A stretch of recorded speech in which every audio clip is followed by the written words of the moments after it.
Hey guys, here I am back again a couple months later, as I always do. I apologize for that once again, because I swear I always say that I'm going to make a video every 2 weeks, and then it ends up turning into 4 months. But anyway, continuing on with the topic, today I'm bringing to you guys a metaformic theory / ethnomathematics. So I'm going to be going into two topics that correlate to one another after a certain amount of time that passed during history. So I'm going to start off with the metaformic theory, and I'm not going to lie to you guys, my notes are a little bit all over the place as usual. So I'm going to do my best to elaborate them into a summary where I don't have to keep going back and forth.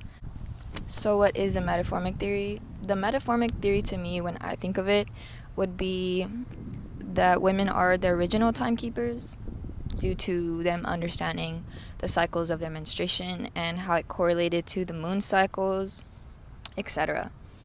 The definition that I found on the internet to the metaformic theory states that it was a modern-day material culture that was rooted in ancient menstruation rituals called metaforms.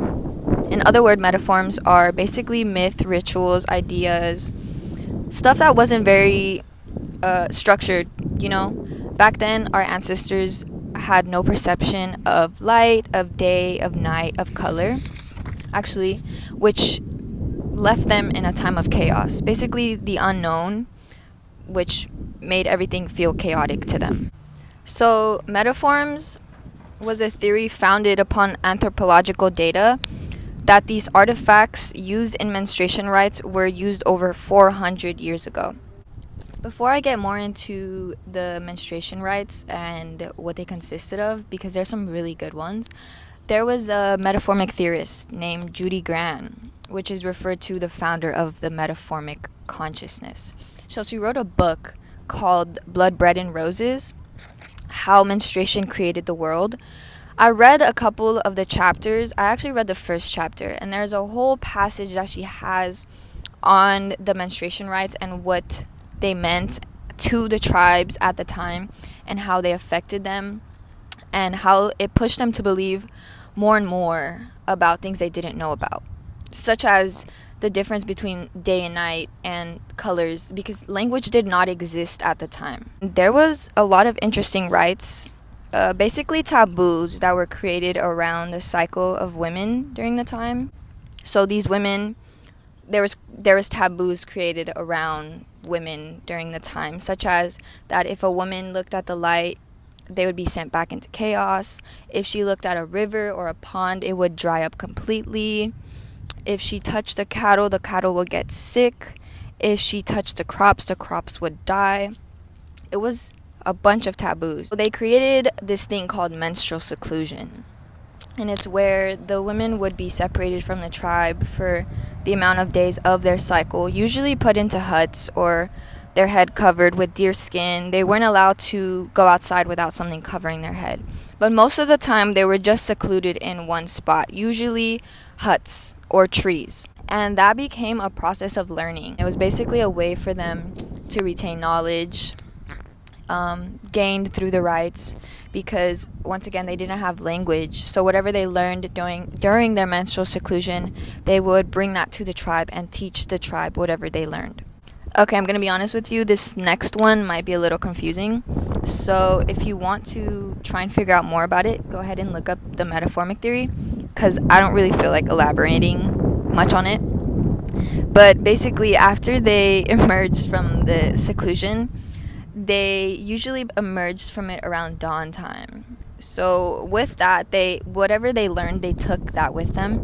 And once they started teaching that to the tribe, that's when they started to understand the difference between day and night. Honestly, I'm not sure how that works, but I'm gonna do my own research on that more, but y'all can look that up if you want to know more. Not only did seclusion rites help teach women things that they could bring to the tribe, it also prepared them for womanhood and the roles of being wives and mothers, because oftentimes there would be older women from the tribes that would take the new women during their menstruation cycles to where they needed to be during their seclusion. So it's basically like a role model. So one of the seclusion rites that I found really interesting was the separation from above and below. So basically the women would either lie on the ground for the rest of their cycles, or they would stay in a tree for the rest of their cycle. Like, that, I don't know, I just thought that was cool as fuck. And the Mayan calendar was directly influenced by women's menstrual cycles. Now, the way that the metaformic theory ties into ethnomathematics would be basically that a mathematician named John Kelmire proposed math as a quantitative thinking technique developed as a survival response. Basically, he also founded that menstruation played a key role in the development of counting and measuring time, which I already fucking knew, because who else would be timekeepers if it wasn't for women? Researchers had also found lunar markings on prehistoric bone fragments, showing how early women tracked their cycles. Some of these markings were found on a Ishanko bone that was found in the DCR, which was a bone tool that also helped the understanding of math. This bone dates back to the Paleolithic era, which was 2.5 million years ago, by the way. That's insane. The bone was believed to represent a 6-month lunar calendar. The lunar calendar was a calendar that represented a month corresponding to a certain lunar phase. So that day of the month would indicate the moon phase. And then usually a lunar month consists of 29.5 days, and a woman's cycle is usually 28. So it's basically just kind of explaining that once the 1 month of the lunar cycle would end, that day of the next would start the new moon phase, or the new moon cycle. And I always wondered why we have 12 months of uneven days when we realistically can have 13 months of 28 days. It would just make everything easier. But no, the Romans considered lucky numbers to be fucking evil, unlucky. So that's where they brought in that bullshit ass 29.5 days in a month. Long after lunar calendars were used, they started to bring in lunar solar calendars. So not only does lunar calendars keep track of the months, lunar solar calendars keep track of the months and the year. So the moon is basically a tracker of the months. The sun is a tracker of the years, which I feel like that would make sense because each month we have a different lunar phase, but the sun is year-round.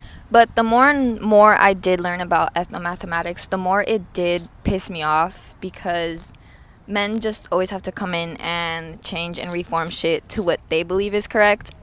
Just like Julius Caesar's bitch ass, Roman bitch ass. Literally how I was telling you guys that Romans believe even numbers to be unlucky. He demanded for a 12-month calendar to be created around a solar year, because he is a man and doesn't understand lunation cycles, because he does not menstruate. Which, there you go, and then he done fucked up our whole time stamp understanding. And since then, we've gone through so many types of calendars, through so many different types of cultures, and we ended up with the fuck-ass Gregorian calendar. I don't even want to get started on that shit, but one thing that I did find cool about the creation of the calendars was the way that they named the months. And January was honoring the god Janus, symbolizing new beginnings, which makes sense because it's the first fucking month. These names didn't just represent months to these people during the time. The months had deep reflections, thoughts, concerns, and deliberations to come to a consensus of the people and of their opinions. The names towards the months were extremely important to the people. Alright, to finish this off, guys, I just wanted to mention some of the months' names and where they may have derived from. February is likely to derive from the February festival. March was for the god Mars. April, May, and June origins are unclear, but they may have derived from the Etruscan god Apru and the gods Maia and Juno. Later on, they started to add more names to the months. Y'all can read into that if you want, but basically this is my summarization of the topics I brought for y'all. You can definitely go read more about ethnomathematics because it's still a really good topic to learn. I just didn't want to get too much into that because the calendars and the research behind the calendars drove me insane when I was doing it. So y'all can go insane on your own. But thanks for watching, guys.